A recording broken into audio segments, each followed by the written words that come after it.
you have a sketch. You could literally just take a photo of it with your phone or scan it in using a flatbed scanner, and then crop it from a notebook, whatever it is. Drag and drop it to Illustrator, and then I embed it, and then just so you know, I'm using the Essentials Classic workspace, which is why I can see these tools up here. And then by image trace, there's a little arrow. You can click on this and select black and white logo. And then you're gonna want to refine the tracing results. So this process vectorizes pixel-based artwork, everything from sketches or just any photograph. And you'll get this window here. This is your some more options for refining the image trace results. I'm going to toggle down the advanced section. And then obviously some of this is just like you can just play around with it to see what style you like. I'm going to try to get as much the threshold up as possible before it goes crazy. We'll just keep it around like there.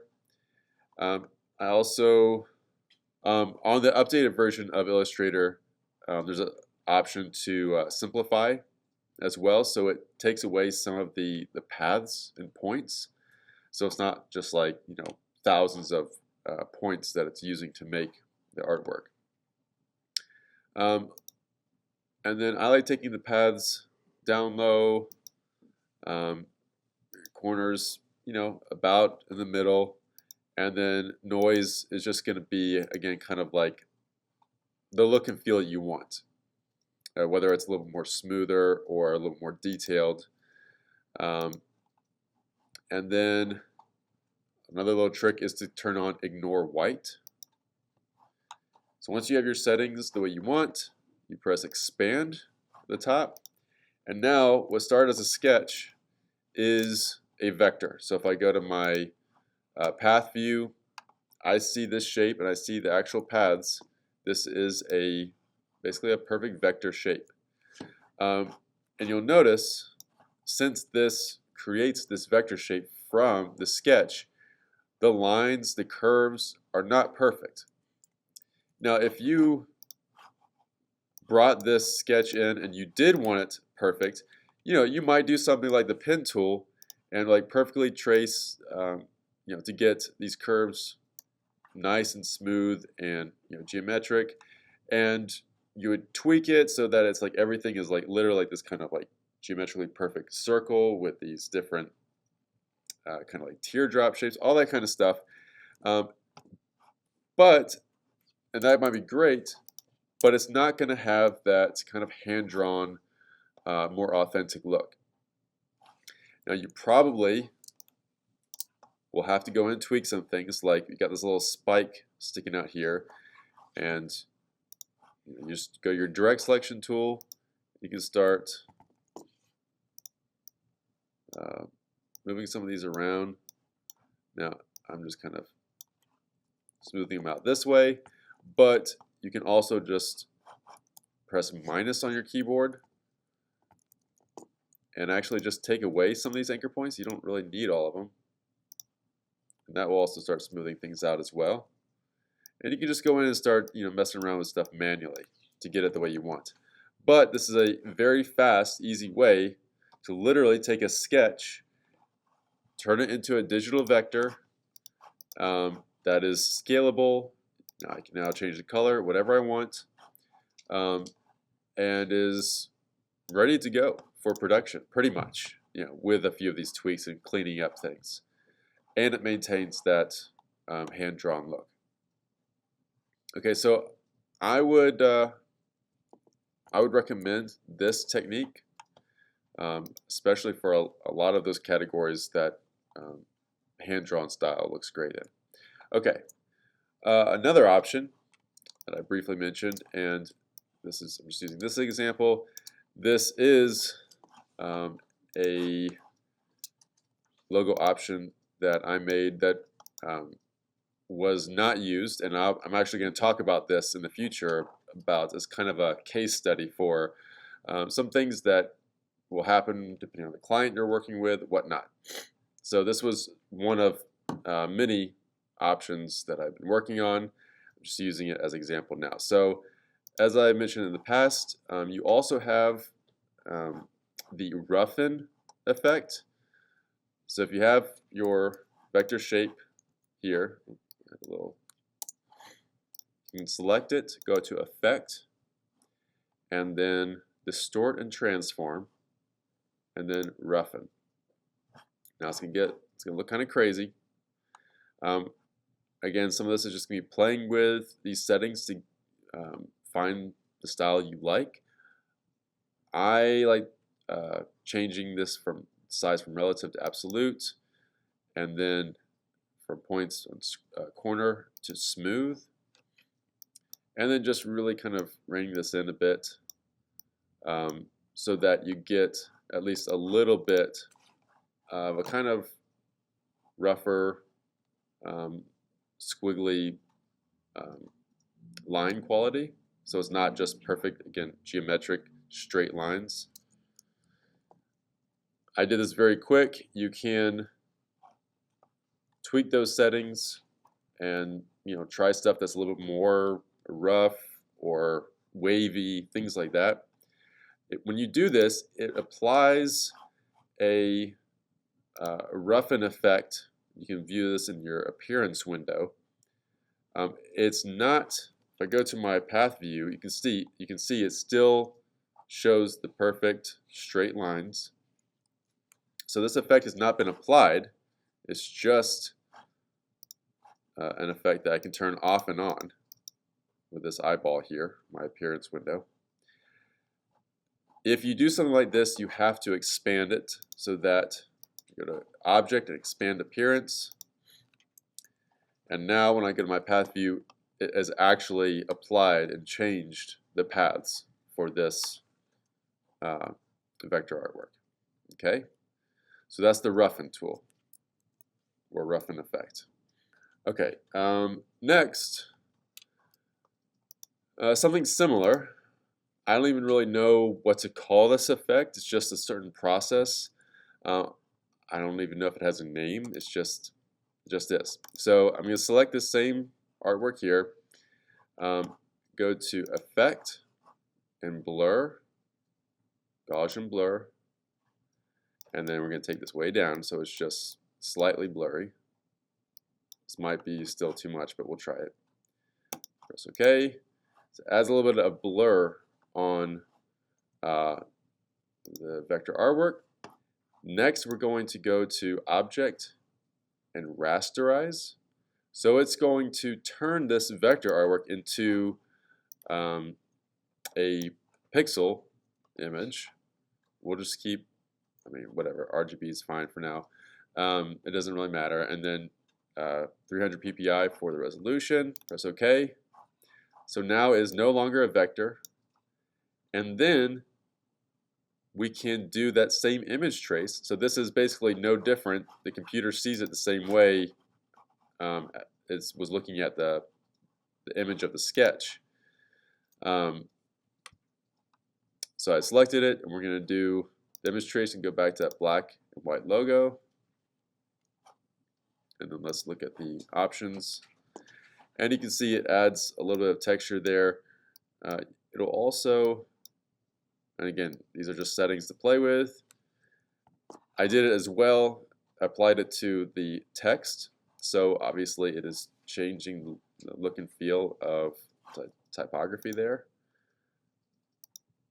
You can go to the other option. Kind of smooth things out. Instead of this being like a sharp angle here, now it's kind of rounded. Kind of almost has a, looks like it's some sort of ink stamp. Maybe some, like a printmaking process. Who knows? And then you can, adjust these settings. The paths from low to high does make a much bigger difference. And then expand here. Actually, that was way too low. That looks terrible. Expand. And, now it's back to being a vector. And it's different. Like, you know, it's just a different look and feel than what it was before.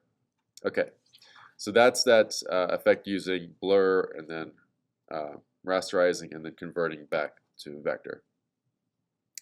Okay, something else you can do is, and this is especially helpful or relevant for people using um, tablets or other writing devices, even connected to your laptop. But I'm still going to do it even just with the mouse. You can take something like this and use your pencil tool over here, keyboard shortcut N, pencil tool, and then I'm just going to change the color just so it's you see a little bit better. And sometimes it's, you know, makes a little bit different look when you just trace over even something like a good smooth sans serif typeface. And I'm going very fast and it's, you know, very wonky. Also, if you press enter, you know, you might want to adjust if it's too smooth. You might want to go to all the way to accurate, and then I'll make it slightly more angular and rough. Add more anchor points.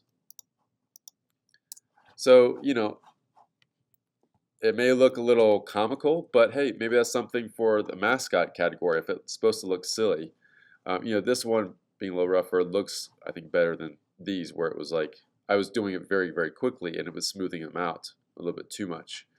But obviously, you can see the difference between that and you know, just like the regular, very clean sans serif typeface.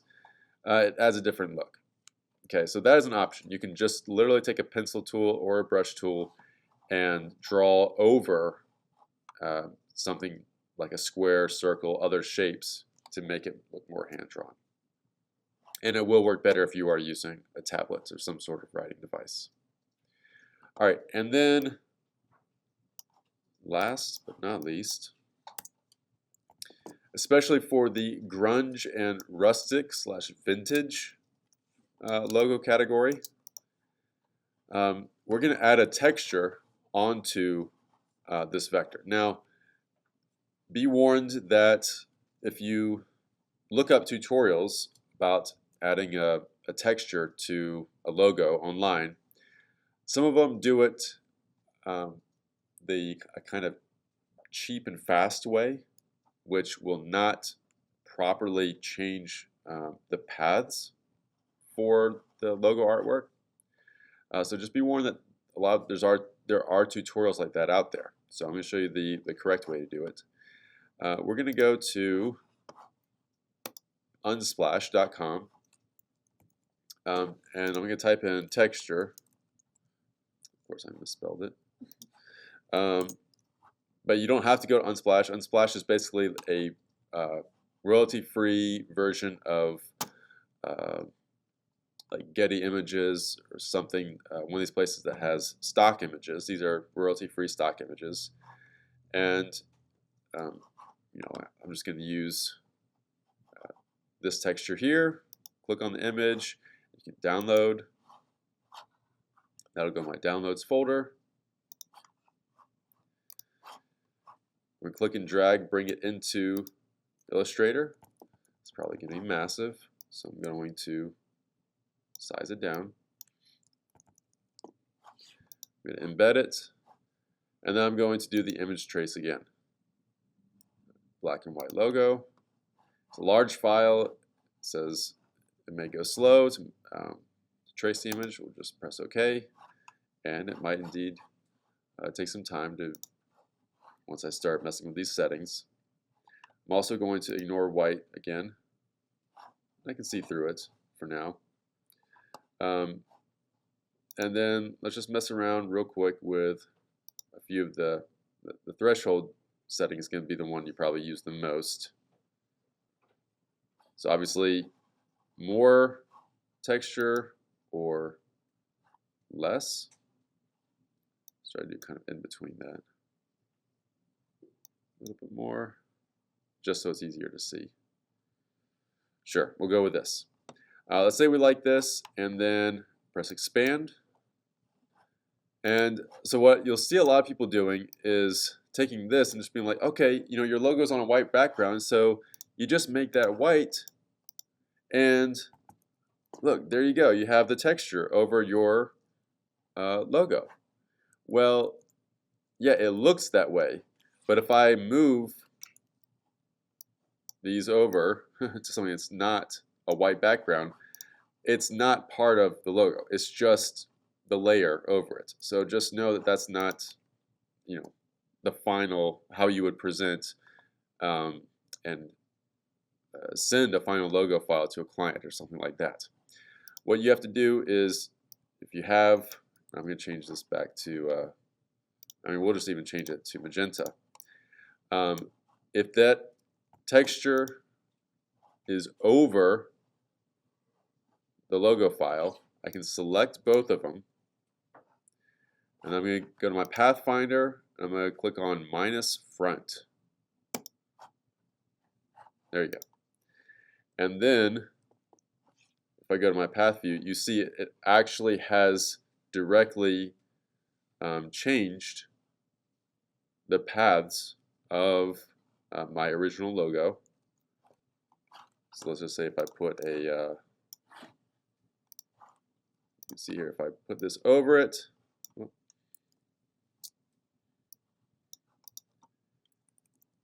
you're actually seeing through the logo as if it has those kind of rusty holes in the vector artwork. Okay, so that's a fast way to add a kind of grungy, rustic look. You can combine some of these effects. You know, with this, I can still go in and now, you know, add that roughen effect.